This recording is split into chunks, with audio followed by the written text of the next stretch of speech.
A woman who just lounges around the house without earning any money has no urgent matters to deal with.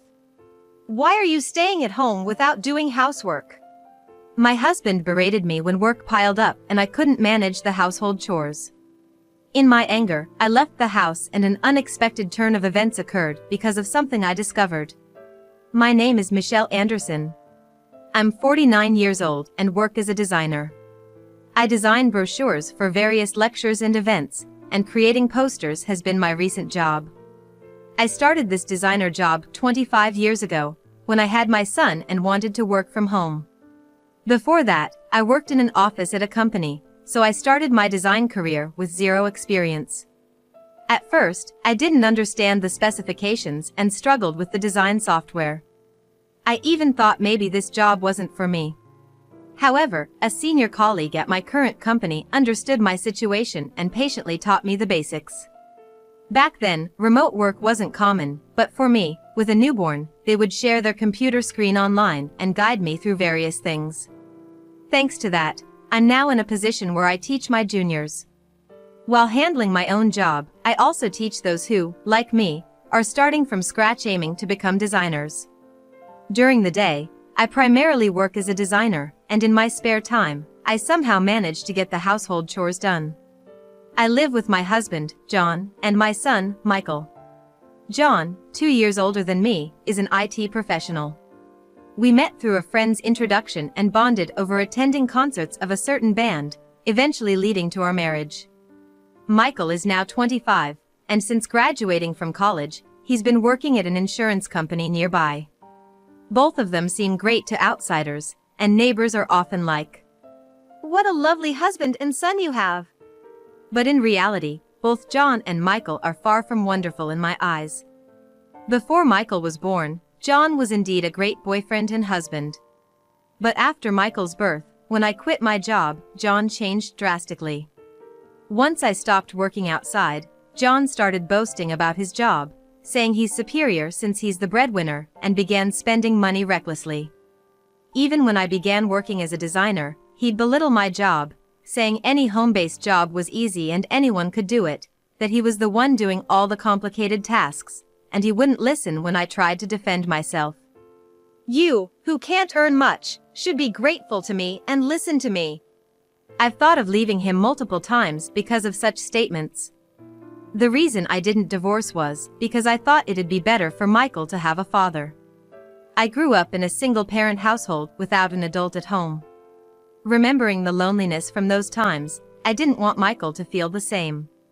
Contrary to my hopes, perhaps due to John's influence, Michael grew up with the skewed notion that men who work are noble and women are incompetent. Though he's well-mannered in public, he often hurls harsh words at me, calling me useless. Despite both claiming they're earning, neither contribute more than $100 to the household each month. John spends his money on drinks, and Michael splurges on clothes and accessories, leaving all household responsibilities to me.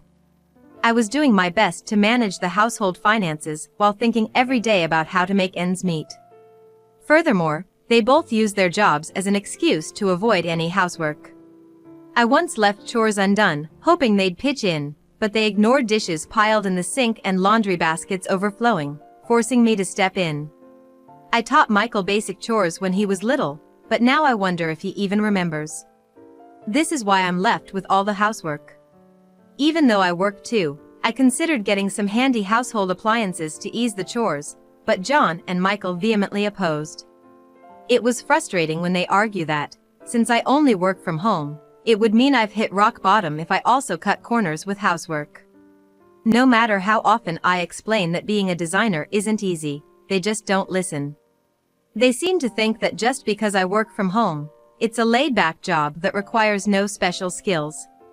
Originally, the reason I started working from home was because John never helped with child raise when Michael was young. Back then, John was hardly ever home, always using work as an excuse, and wouldn't even take a day off when I was sick.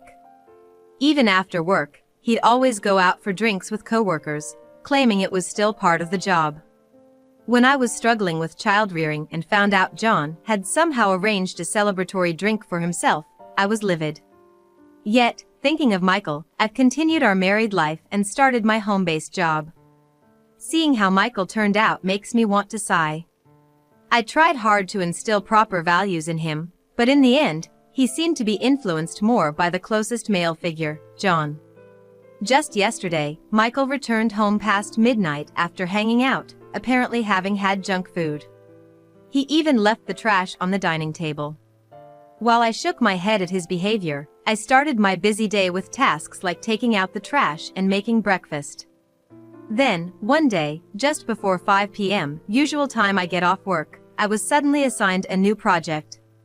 Initially, someone else was handling it, but the person fell ill, and a request came in for a revision to be submitted by the next morning. Everyone else was occupied, and I was the only one available, so the task fell on me.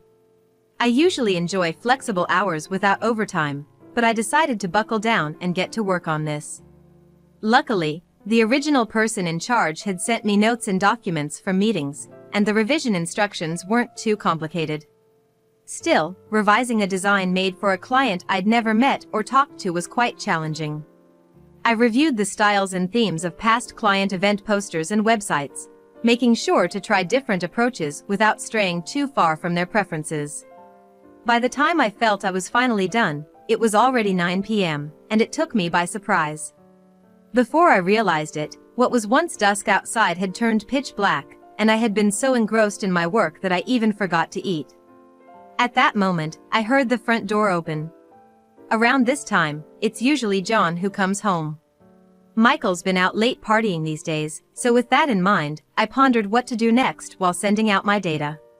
When I walked into the living room, John was already seated at the dining table, engrossed in his smartphone. "What about dinner?" Without even looking up when he heard me enter, that was all he said.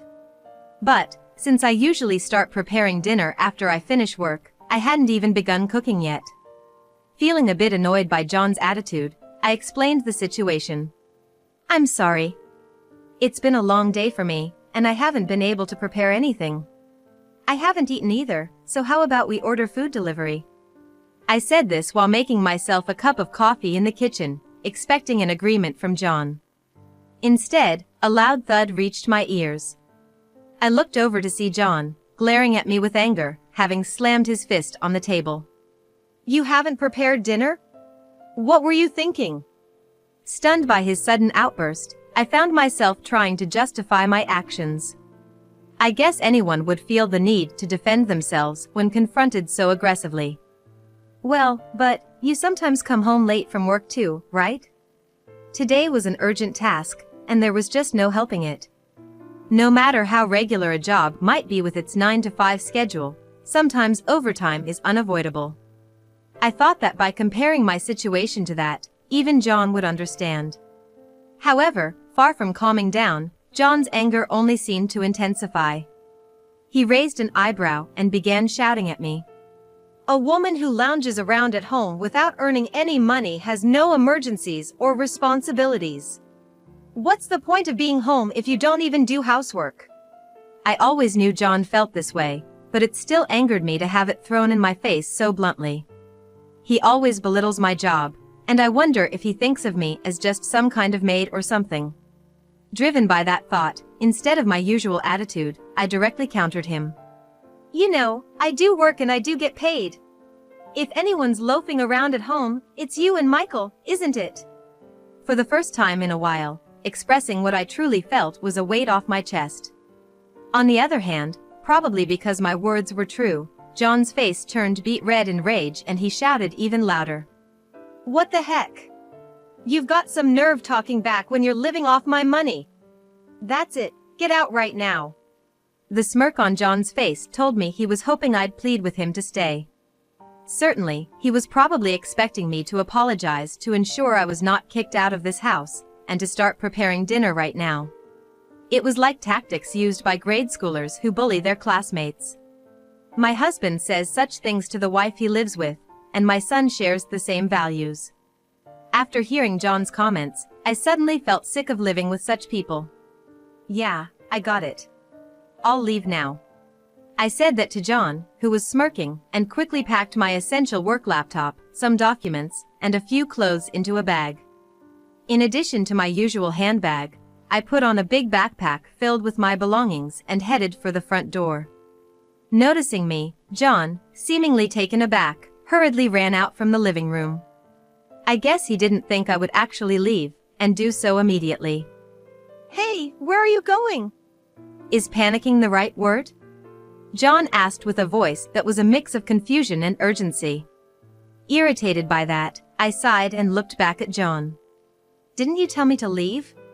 I'm not so foolish to want to stay after hearing that. At my words, John looked regretful but wasn't straightforward enough to ask me to stay, so he just mumbled and remained silent. I turned to the front door, unlocked it, and stepped outside. The words John threw at me were so childish, I almost laughed. "Just remember, whatever happens, it's not my fault." Ignoring him, I closed the door and headed towards the station. There were a few hotels near our local station. There weren't any events nearby today, so there should be at least one room available tonight. I assumed as much and decided to call a hotel I found online. That day, I managed to check into the first hotel I called. I hadn't stayed in a hotel in ages, and it was nice to see that there was a cafe on the first floor so I didn't have to worry about meals. The convenience of having a laundromat nearby made me feel quite excited. Having missed dinner, I bought a sandwich and salad from a supermarket and ate it in my room. Usually, I'm always preparing meals at home to save money, so the taste of ready-made food felt incredibly delicious. There is merit to homemade food, but you still get tired of a bit making things by yourself every time.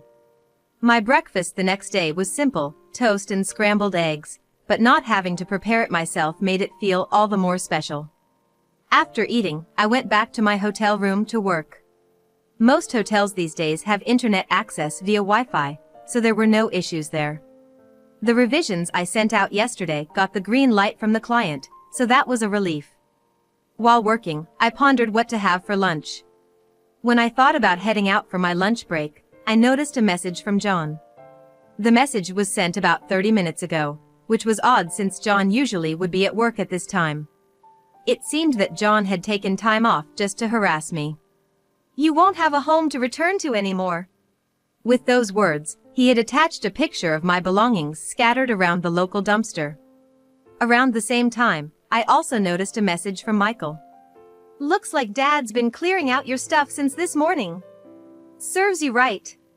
After checking those messages and pictures, I immediately requested time off for the afternoon and rushed out of the hotel.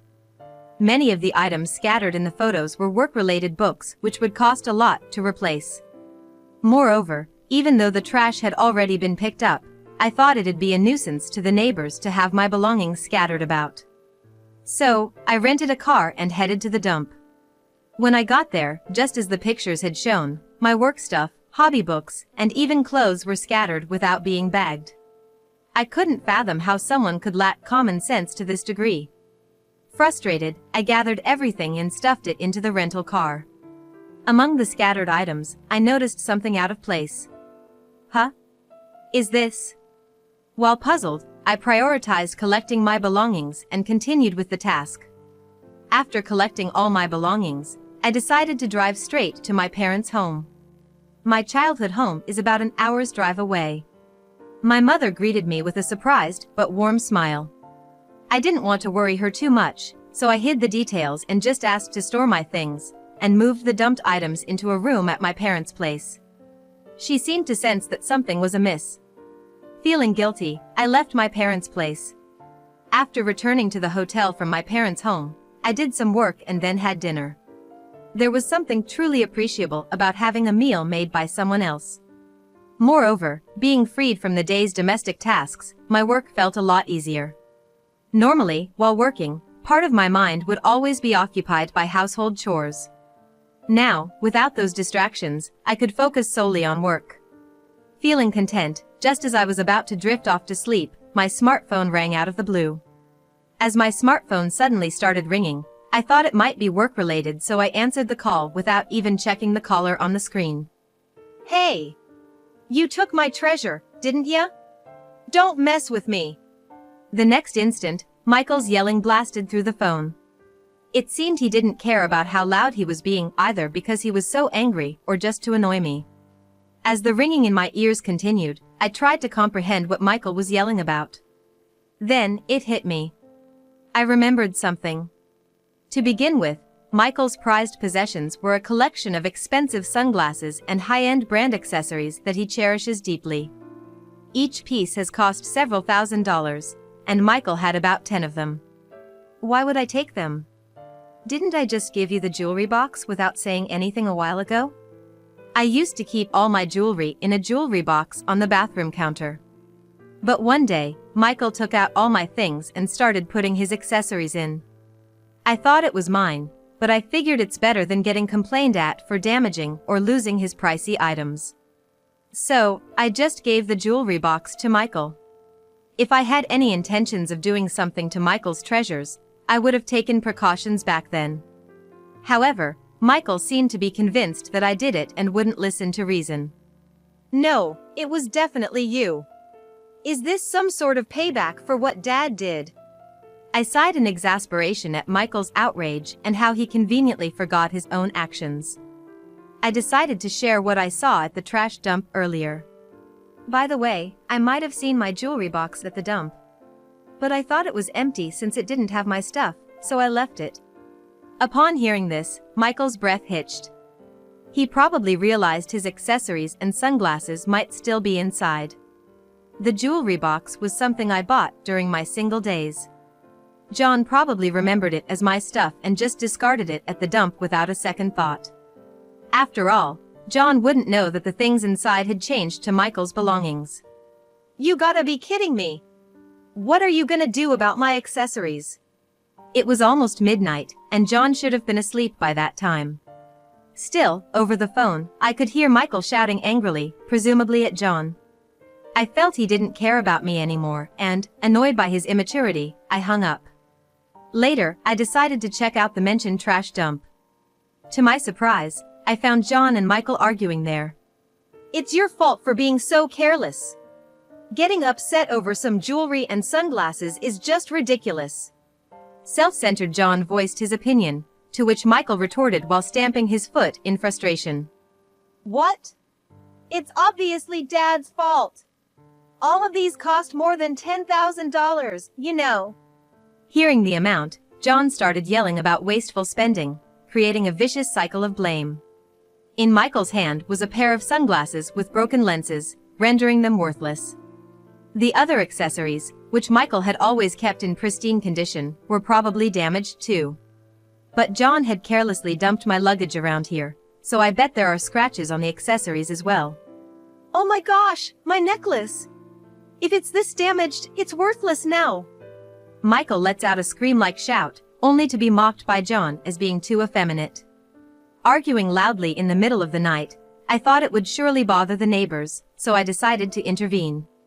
Hey, it's already midnight, you know? Can't you consider the people around here? Hearing my voice, the two quickly turned towards me. And then, taking a deep breath, John started yelling at me. All of this is your fault, Michelle. Why are you standing there so irresponsibly? Could he genuinely believe that it was more my fault for not doing the housework than his strange actions? I got fed up with that, reached into my bag and began to speak as I pulled something out. You're the one at fault for tossing someone's stuff without even checking. Enough's enough, it's over. What I was holding was a document from a lawyer who assists divorce process. After return to the hotel from my parents' house, I had decided to get a divorce right away and had contacted a lawyer at the hotel. Thankfully, I already had my belongings with me. I felt a sense of relief thinking that I just needed to consult a lawyer. Seeing the document, John glared at me, saying something incomprehensible, as if accusing me of trying to escape. But to me, divorce isn't about escaping or anything of the sort. Wanting John to understand this, I decided to reveal a truth I had kept hidden. Enough already, who do you think you are? I have evidence of all the verbal abuse from both you and Michael. The truth was, ever since Michael graduated college, I've been documenting the verbal abuse from both him and John. I had hesitated to divorce, but I believed this would be advantageous if the need arose. You don't have the right to refuse a divorce, John. If you don't want this to go to court, just agree it now. I was certain that saying this would make John give in. John has always been prideful, and the thought of losing in court would surely break him. It seemed he's realized that, while he had no evidence, I had 3 years' worth of it. Got it. I just have to agree this, right? Despite John's reluctant decision, Michael was the one who wouldn't let it go. With a voice full of defiance, Michael ranted on, as if refusing to accept the decision to divorce. What? Then who's gonna do the chores? I sure as hell ain't gonna do it. Exasperated by Michael's immature outburst, which resembled a teenage rebellion, it seemed John reached his breaking point. Enough. Shut up. Stop being so selfish. Those words, coming from me, were something I'd have liked to throw right back at John. However, within John, there seemed to be a sense of urgency. With this, if I have let my mood sour and threatened to take this to court, it seemed like John would be in trouble. He was trying to silence Michael for the sake of his own pride. Michael, angered by John's actions, headed back home making a fuss. Ignoring Michael, John and I decided to enter a nearby diner to check the document and exchange the lawyer's contact. Even though it was late at night, the diner still had a fair number of young people. I ordered just coffee and wait as John checked the document. He probably wanted to get this over with quickly. By the time I finished my coffee, he'd done, and I stood up with them. Well then, I'll have the lawyer get in touch with you regarding consultation fees. I thought it was only natural to say that, but it seemed John hadn't even considered the fees. Maybe he thought he wouldn't have to pay it unless it went to court. Hey, hold on, are you planning to take money from me? As John stood up and shouted loudly, the states of those around us pierced through. I was also standing up, holding the papers, so to an onlooker, it must have been an interesting, gossipy situation. I had nothing to hide, so I could have spoken up, but John fell silent, seemingly aware of the stakes. Suppressing the urge to laugh at John's reaction, I decided to convey just one last thing. Considering the trouble you've caused me, paying the lawyer's fees is only natural. You're an adult, so it's about time you learn to take care of yourself properly. Satisfied that I've spoken my mind, I walked back to the hotel. With this unpleasant problem finally moving towards a solution, I was able to sleep soundly that night. After completing the necessary procedures, I am now officially divorced from John. Thanks to the records of his verbal abuse, I was able to smoothly get divorced with him. I started living on my own and now enjoy a comfortable life. John and Michael are still living together in the same house. However, with me no longer there to support and manage the household, and considering John still pays the lawyer fees in installments, their financial situation seems quite tough. Considering both of them used to spend money recklessly, it's unlikely that this will suddenly change. John seems to be working desperately, but with more of his income going into the household, he's complaining that he can't spend money on alcohol and hobbies. As for Michael, his argument with John at the garbage dump was witnessed by clients of the insurance company, and he lost the trust of the neighbors. Insurance is something you can only rely on people you trust. Even though they used to think he was a nice person, word kept spreading, and apparently, he was encouraged to resign from his job. Michael, infuriated by that, resigned from his job. However, he had no savings and couldn't cover his living expenses. As a result, he's currently working part-time jobs while being caught up in the job hunting process. From the home I left behind, it appears there's no room for maintaining appearances, as the arguing voices of John and Michael echo every day. Meanwhile, I'm enjoying a smooth and delightful life in my solo living arrangement. With the freedom of time that I couldn't easily find while caught up in household chores, I'm even considering exploring new hobbies. Having more time on my hands also allows me to approach work with a sense of ease. I'm now actively engaged in my job with the intention of giving back to the company that supported me. Living these fulfilling days, I truly believe that divorce was the right decision. From now on, I intend to live my life for myself and face my computer with that in mind.